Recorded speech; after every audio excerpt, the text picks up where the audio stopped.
ही अत्यंत दुर्दैवाची आणि खेदजनक बाब आहे। एका सामान्य शेतकऱ्याला सावकाराच्या नावाने चिठ्ठी लिहून या सरकारला पत्र पाठवून जर आत्महत्या करावीशी वाटत असेल तर हे खऱ्या अर्थाने सरकारचं अपयश आहे। मग कशासाठी आपण राज्यकारभार चालवतो, कशासाठी लोकप्रतिनिधींना आपण निवडून देतो?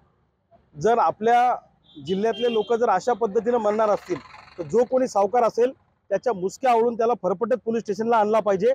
आणि यांच्या जाचामुळे आज या शेतकऱ्यांनी चिठ्ठी लिहून हिम्मत केली व्यवस्थेच्या विरोधात जाब विचारण्याची, पण असे हजारो शेतकरी आहेत की जे सावकाराच्या जाचामुळे आत्महत्येच्या उंबरठ्यावर उभे आहेत। या अवैध सावकारी करणाऱ्या सावकारांच्या सरकारने मुसक्या आवळल्या पाहिजे आणि शेतकऱ्यांना आत्महत्येपासून परावृत्त केलं पाहिजे।